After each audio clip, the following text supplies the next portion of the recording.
Hi, I'm Ken Trimber, and welcome to the KTA University podcast. Our podcasts are designed to address topics related to fabrication, construction, cleaning, and painting, both commercial and industrial. Our topic today is maintenance painting, when to touch up, overcoat, or remove and replace the coating. And my guests today are Mike Reina and Jay Helsel. Both are professional engineers and they're senior consultants with KTA. Mike is also our chief estimator. And while either of them could address either topic, whether to maintain the coating or remove and replace it, it's my understanding that for this podcast, Jay, you're going to be addressing maintenance painting primarily. Right. And Mike, you're going to be advocating more a remove and replace situation. Yes, that's correct. All right, well, let's get started. Assuming I'm working for a power plant and the structural steel has patches of missing paint and corrosion, it was painted 25 years ago and touched up maybe 12 years ago. It's an epoxy system. Jay, what are some of my maintenance painting options? Well, typically there are some steps that you would normally take. The first and easiest is just a touch-up procedure. Perhaps a little more of a repair would be applying an overcoat to the system. And then if one of those is not going to be enough, it would basically come down to a remove and replace. Okay, and can you define some of those terms? You say touch-up or overcoat. What do you mean? Right. When we say touch-up, we usually mean we're going in and doing kind of spot preparation. We're just addressing distinct areas of deterioration. You would prepare those specific spots and then apply a touch-up system to those spots. For a more comprehensive repair, we would do an overcoat. Now, the overcoat is going to also include doing a spot preparation and maybe use just a primer on those spots. But then we're going to apply a full overcoat to the entire structure to try to preserve that system, a longer period. And then again, if one of those is not going to work as part of a maintenance procedure, we would probably get to the remove and replace for the whole system. Okay. Mike, do you agree with these options that Jay has mentioned? Yes, I do. Jay didn't mention that the remove and replace is sometimes done by abrasive blast cleaning, but it's removing all the existing coatings and putting a new system on. That starts a new life for the coating system. Okay. Right. What about, do I have to do anything? I mean, is that an option? No, there's always an option to defer maintenance on coating maintenance on the structure, especially if aesthetics aren't important, or if the condition of the paint is bad, but there's a reason to defer.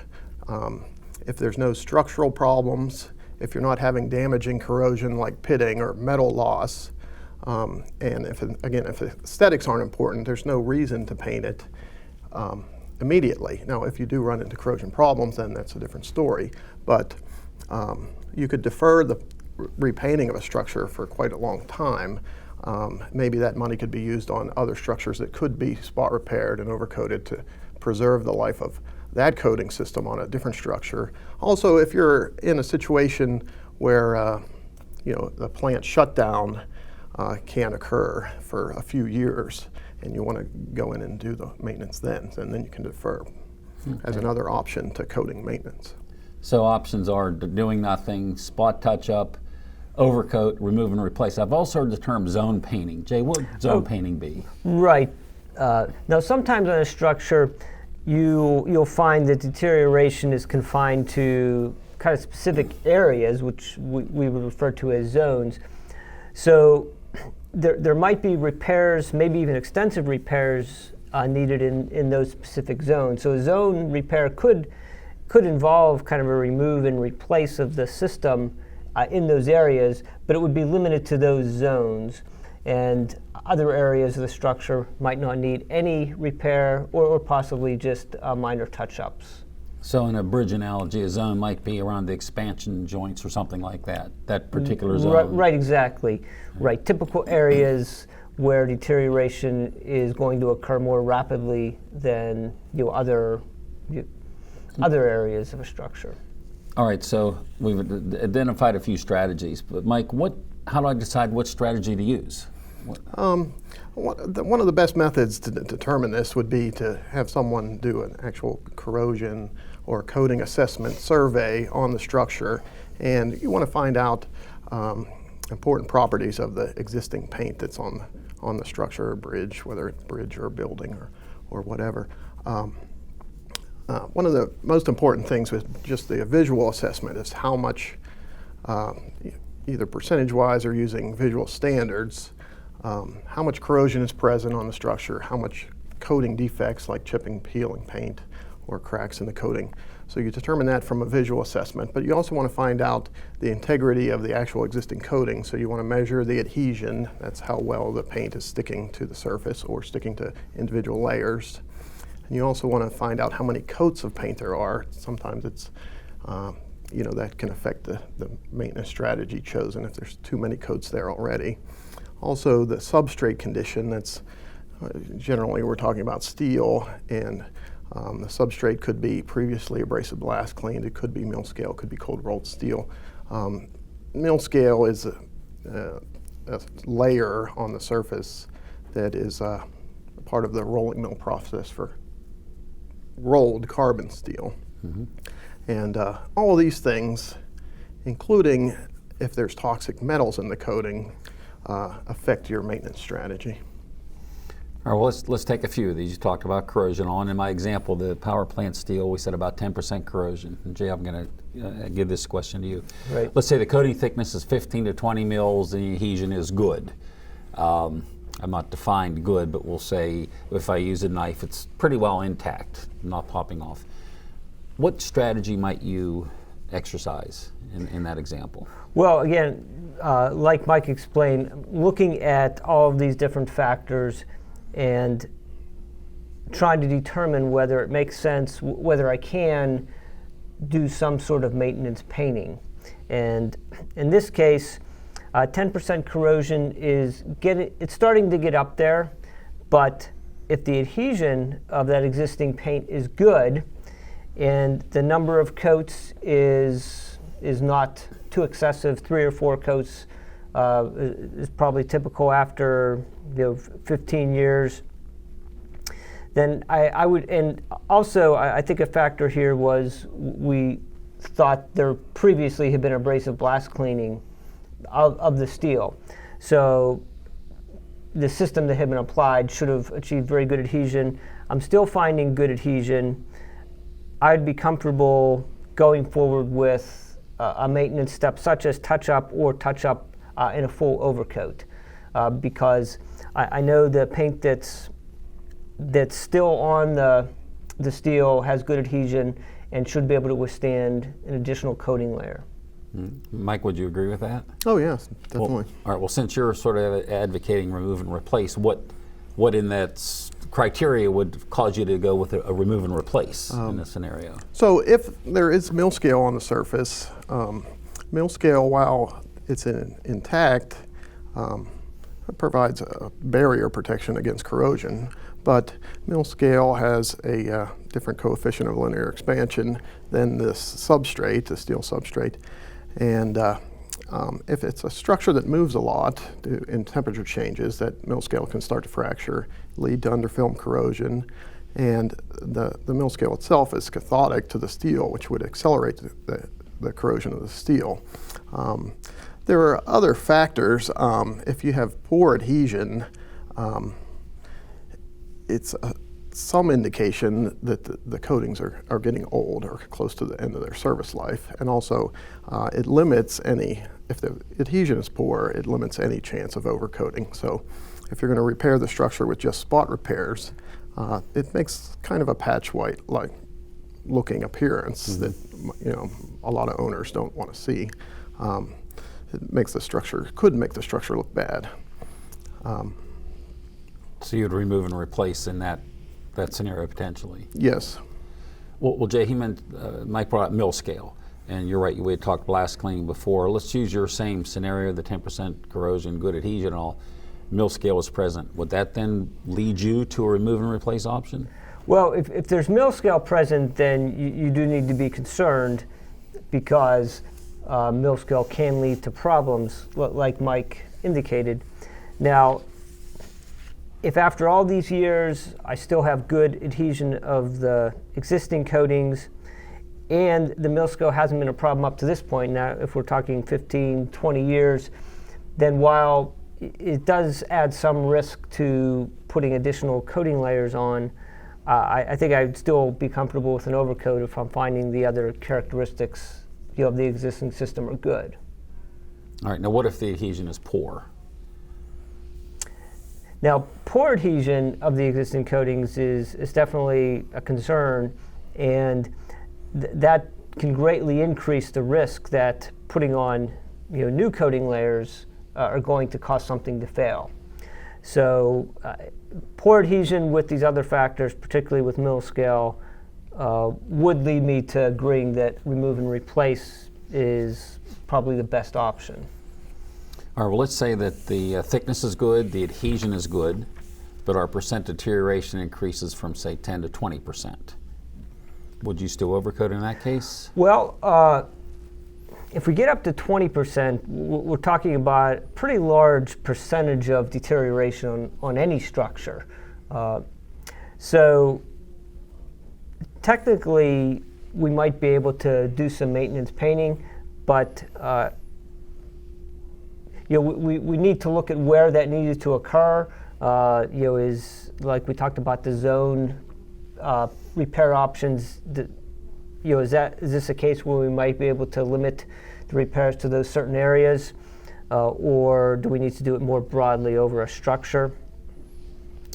Now, if we are going to go ahead with maintenance painting options, we would need to get into looking at doing kind of test sections or test patches of the repairs we'd like to perform over an entire structure to make sure it's going to work like like we intend. Mm-hmm.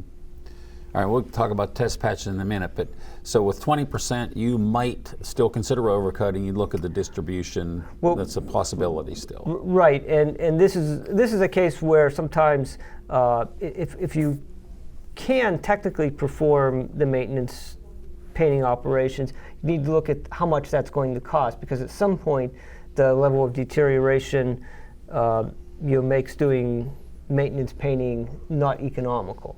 Well, what do you think, Mike? With 20% deterioration, would you consider I would maintenance? say between 15 and 20%. And again, as Jay had said, depending on how widespread the corrosion is.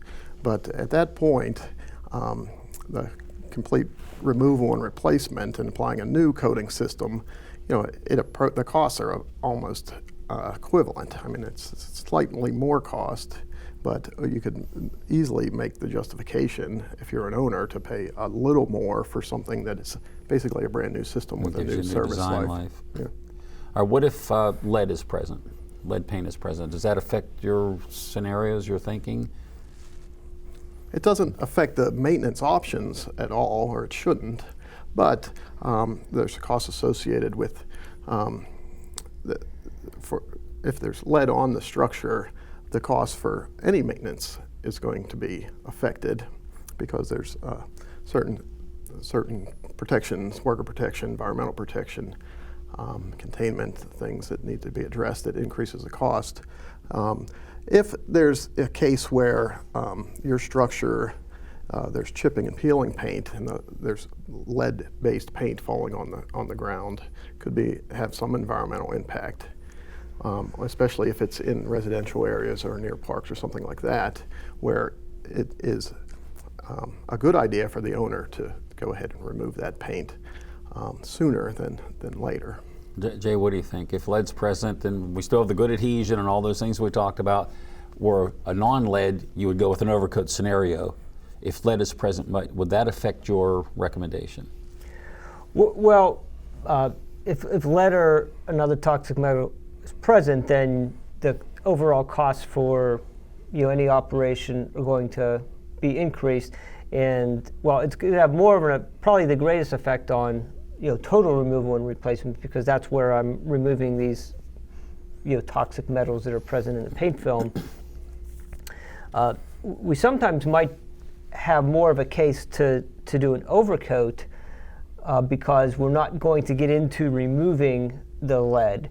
Now it's going to stay in place, but maybe at some point down the road there will be a more effective or more cost-effective way to remove that from the surface than there is today. And that's kind of the case maybe when many years back when lead paint had been used routinely and environmental regulations and other health concerns were put into place, the cost of removing it was very expensive. But you just have to look at the technology available, look at the costs involved of removing it or overcoating it. If you can't overcoat it and put those costs off to the future, that could make sense.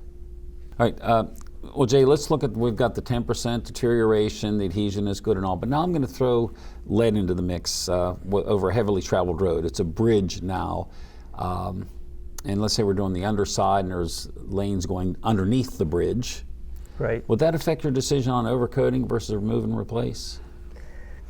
Well, if it's a structure that gets a lot of use, a lot of traffic where lane closures are going to greatly affect the traveling public, then maybe it doesn't make sense to do a maintenance step right now, which would be you'd have an impact now in making the repairs, but then a few years down the road you might get to the point where we have to remove and replace the system, and then we would again be impacting the public to make those repairs. So it might make sense to just do a remove and replace once, so we don't have another impact. Certainly you need to look at the costs involved to help make that decision. Mike, what would you say in that scenario? Yeah, I would definitely recommend the remove and replace because, first of all, if it's a state DOT or a private bridge owner, it's very hard for them to put a price on. Their customer is the traveling public, and if we're impeding the public, it's hard to quantify that as what that impact is. And they also have to, there's public perception of, there's a lot of highway construction, if they're in traffic, those sort of things. So if you could do the entire job and then not have to touch that bridge for many, many years because you did the coating removal and replacement, I think that's the better way to go. Yeah, let me ask you about that. You had mentioned before earlier about containment and all. So if I'm going to do an overcoat and I have to pressure wash to clean off the chalk and all and then do localized cleaning, I have to have a containment for that.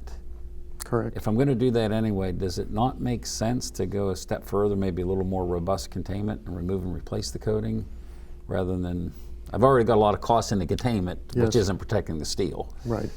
Yeah, so there's if you're doing overcoating, you have to access all the steel. So there's rigging involved and there's containment involved. If there's lead in the coatings, most DOTs require that the pressure washing water be collected, filtered, and disposed of properly. So all these things add to the costs, which make the gap between the cost of an overcoating job and a complete removal and replacement job closer. But and it comes down to, the bridge owner's budget and what they're trying to achieve. Okay. You both mentioned disruption to the public in this bridge scenario and closures and things like that.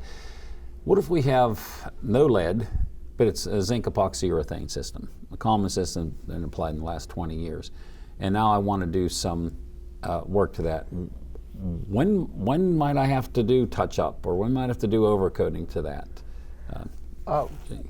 Yeah, well, we have a fairly good idea, at least under typical conditions, for how long, say, a 3-coat zinc epoxy urethane system will last. Now, like we discussed at the beginning here, you need a real assessment to make sure you're looking at all the characteristics of a system before making a decision. But typically, you expect to do your first maintenance steps under normal conditions say 20 years after the zinc epoxy urethane system is applied.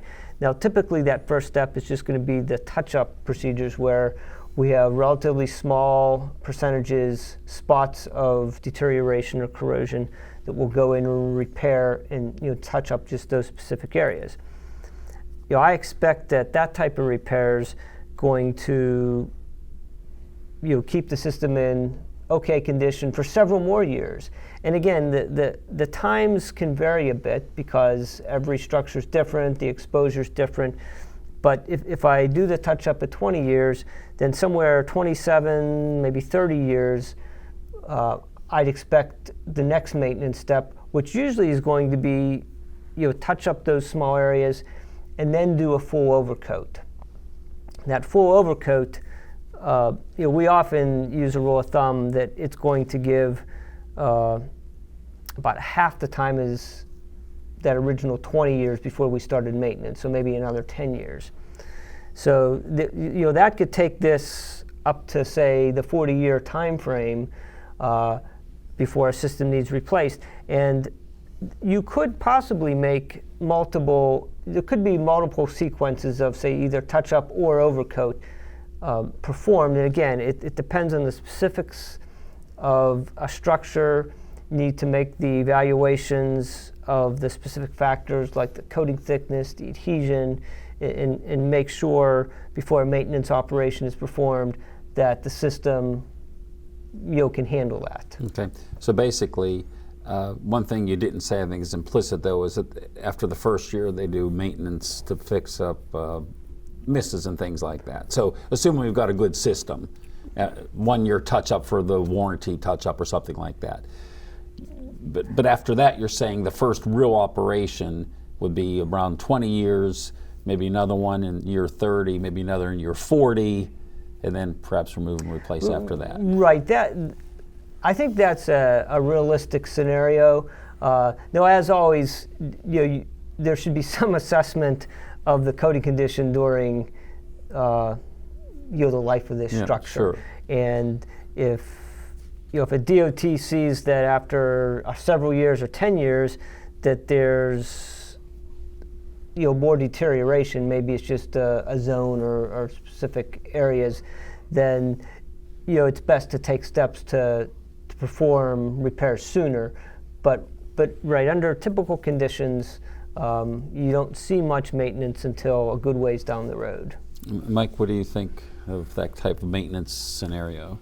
Unfortunately, I think it's a good scenario, and I think it's cost-effective for owners. Unfortunately, you don't see that in practice a lot. Some DOTs do not want to do the spot repairs because of aesthetics, like the patchwork, appearance of the thing.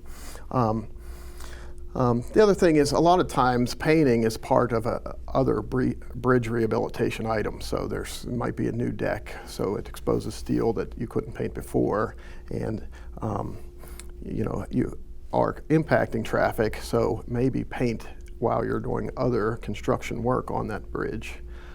So it leads itself to either deferral again for past the spot repair time, or to do more frequent remove and replace. But it's still, you still are getting a long life from the original coating system before you do these things. So in practice, you're saying that while these touch-up steps that Jay mentioned make a lot of sense technically, in practice they may paint the bridge once. Yes. You might see a touch-up, but they probably just wait till it deteriorates and remove and replace it way down the road. That's what I've seen quite often, yes. Jay, have you run into that type of? Well, right. Unfortunately, painting decisions sometimes are just, they're put off, or whether it's the money isn't there to make repairs, or whatever the case. If you don't follow what we would consider a typical maintenance painting sequence, then ultimately it leads to probably a shorter service life for that coating system. But that is what happens in some cases. Now I know you've been involved in publishing data on life of paint systems. What's the source of that? Where can that be found if someone wanted to look that up? KTA has been involved for many years through publishing a survey of practical maintenance times and costs involved with maintenance repainting through the NACE corrosion conference, and typically this survey has been done every 2 or 4 years, going back for many years. And this is all different coating types, different generic coating systems. Right, and what it consists of is a survey of the coatings industry and contractors that compile all the typical common coating systems used. There's over 50 coating systems. Discusses the surface preparation, the thickness of the coating system that's applied, and then based on that information, it gives these practical maintenance times, like we talked about the 20 years for zinc epoxy urethane.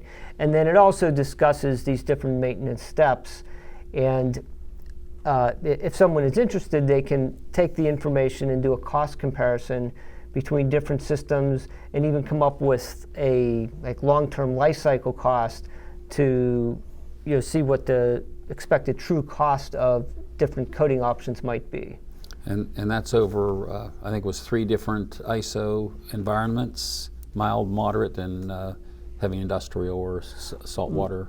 That's right. When we talk about these practical maintenance times, like the 20 years is based on a moderate environment. And the study has always referenced, all the recent papers have referenced the ISO service conditions, which basically are a mild, moderate, or severe exposure. So based on those categories, you can try to tailor specifics for a structure better and come up with information that would reflect that. In that paper we found the last was NACE 18.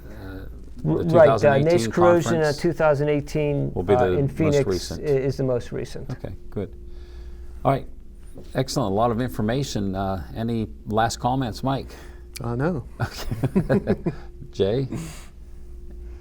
Well, I think like we discussed, just having understanding the maintenance painting options and then applying them as best fits for a structure is what makes most sense. Thanks. All right, thank you. And just to summarize, we've had a lot of information on maintenance painting or remove and replace. It sounds as if we're looking at around 10 to 15% corrosion or deterioration as being the threshold. Below that, it might make sense to do touch-up work. Beyond that, while you might still be able to do it, it might be more costly to do touch-up versus remove and replace. It approaches the cost. But in addition, you need to look at the integrity of the coating, the thickness, the adhesion of the coating in making these decisions. We've also talked about a NACE publication that KTA is involved with that gives you estimated lives of a number of different coating systems in 3 different ISO environments. It'll give you the estimated life for the first touch-up. You can then make comparisons of which coating you might want to apply in a given situation, and also do cost comparisons through this paper. The most recent was NACE 2018 in Phoenix. It's available by contacting NACE. That's it for this podcast, but please subscribe to KTA University podcasts for more information on topics related to fabrication, construction, cleaning, and painting.